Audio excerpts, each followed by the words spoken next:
wako njiani wanakuja alafu hawaji.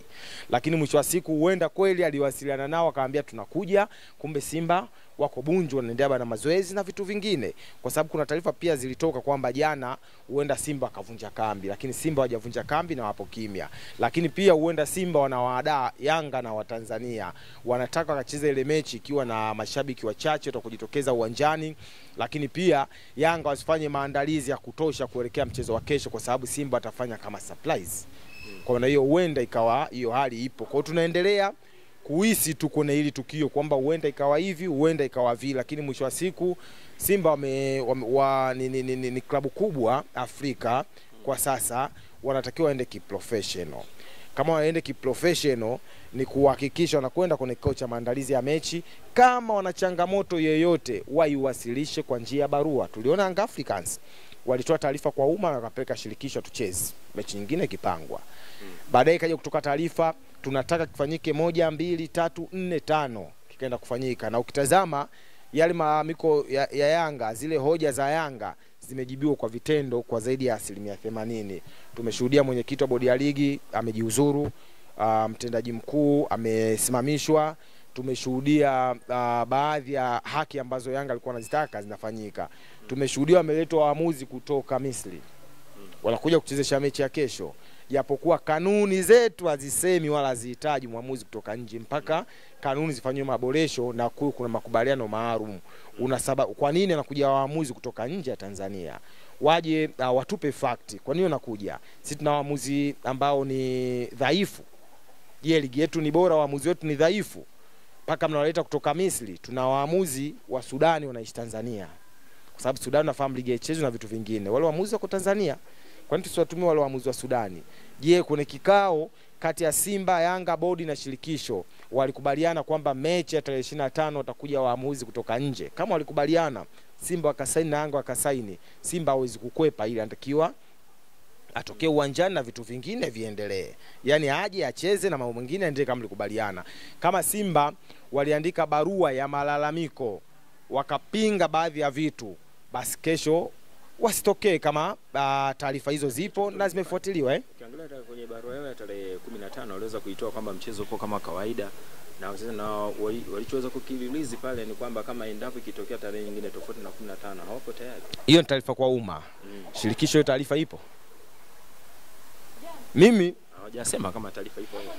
Si ndio? Yaani kwamba kama hawajapeleka taarifa kwa shirikisho, hakuna shaka juu ya hilo. Kwa maana hiyo wametoa taarifa kwa ajili ya taarifa kwa umma, kwa mtu yeyote anaweza kasoma ile taarifa na akajua kinachoendelea, lakini hakuna taarifa ambayo imeenda kwenye shirikisho la soka Tanzania.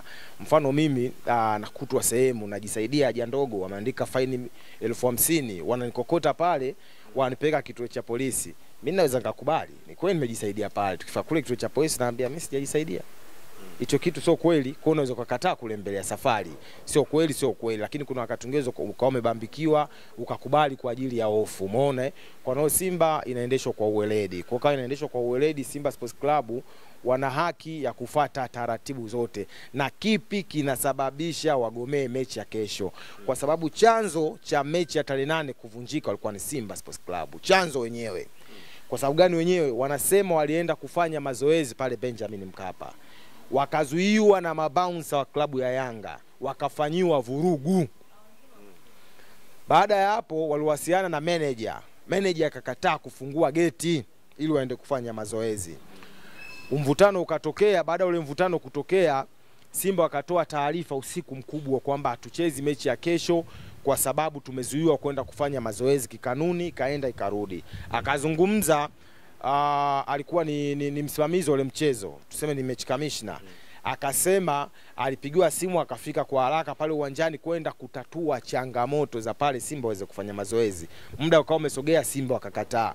Manager aliyekuwa manager, sababu sasa hivi ameondolewa, ampanda cheo, ambapo Simba alikuwa wamtaki, sasa hivi anasimamia viwanja vyote vya serikali. Yaani Benjamin Mkapa, uwanja unaojengwa Dodoma, uwanja unaojengwa Arusha. Yeye ndo manager wa vile viwanja vyote, anasimamia ule mradi.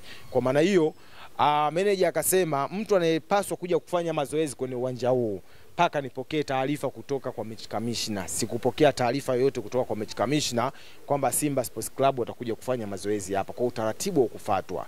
Baada ya pale saa 4 asubuhi mzee wetu Steven Mguto anazungumza, anasema mechi ipo kama kawaida. Walikaa kikao asubuhi wakasema mechi ipo itachezwa. Kufika saa 8 kasoro ikatoka taarifa ya bodi ya ligi, mchezo huo umeondolewa, utapangiwa tarehe nyingine. Chanzo alikuwa ni Simba Sports Club. Walifanyiwa vurugu, hawakupigwa, hakuna aliyedhurika hata mmoja. Si kiongozi, si mchezaji. Mechi ilipaswa ichezwe kama kanuni za FIFA zinavyosema. Wao wachezaji waliathirika kisaikolojia sababu waliofanywa vurugu walikuwa ni wachezaji. Zile video uliona kuna mchezaji pale ndani ya basi mle. Maana ile basi ilikuwa nafanywaje vurugu kwenye ile basi ndani, watu wanapigizana kelele pale nje. Hawawezi kuathirika kisaikolojia, ila tu inatajwa kwamba Simba alikuwa ametajwa wachezaji wake wawili kwa ni majeruhi, Shemaroni Fondo pamoja na Musa Pinpin Kamara, lakini kuna taarifa zilizokuwepo zinatembea kwamba ni wachezaji 6 walikuwa hawana uhakika wa kucheza ile mechi. Kwa Simba alitumia ile triki na akafanikiwa. Sasa baada hapo mechi mpangiwa tarehe 15, Yanga wamesimama kwenye misimamo yao. Kabla ya tarehe 15 tayari viongozi wa hizo taasisi mbili wamekutana na Rais wa Jamhuri ya Muungano wa Tanzania. Hatujui walichokizungumza kule, lakini mwisho wa siku maadhimio ya shirikisho la soka TFF na bodi ya ligi wakapanga tarehe mpya ya mchezo, na Young Africans wakuwa kwanza kuposti wakisema mchezo upo na wapo tayari kwa ajili ya dabi. Simba tukaona waliposti picha yenye mashabiki wao wakiwa na bendera ya Simba Sports Club na bendera ya Jamhuri ya Muungano wa Tanzania ambayo ilikuwa inapepea juu. Hicho ndo tulichokishuhudia sisi. Baada hapo Simba wamekuwa kimya kwenye peji zao, wamekuwa kimya kwenye kuzungumza, na hata mchezo dhidi ya Ken Gold amelialia kuzungumza. Hakuja Tabora. Mchezo wao ambao umechezwa na dhidi ya Kagera Sugar pale alikuwepo uwanjani lakini kuzungumza chochote. Kwa maana pia wamemzuia asiweze kuzungumza.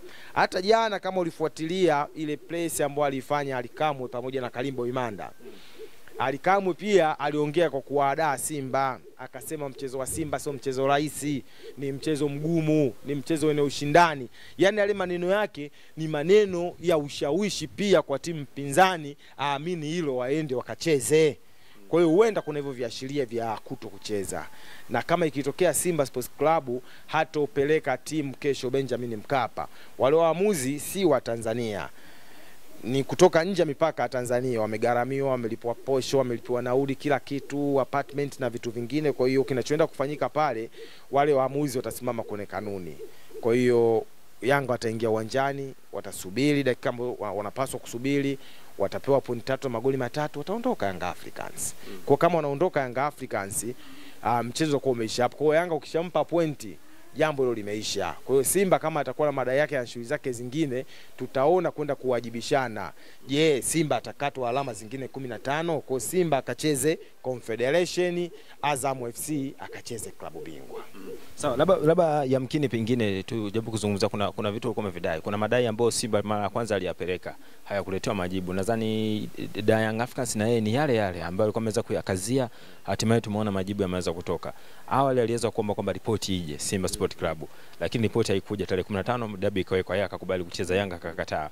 Labda yamkini kwamba Simba anaanza akasimamia pale sasa, akarudi yale akasema akaitaka ripoti ije kwanza ya iliyosababisha tarehe 8 kwa nini mechi ya kuchezwa, tarehe 15 kwa nini mechi ya kuchezwa.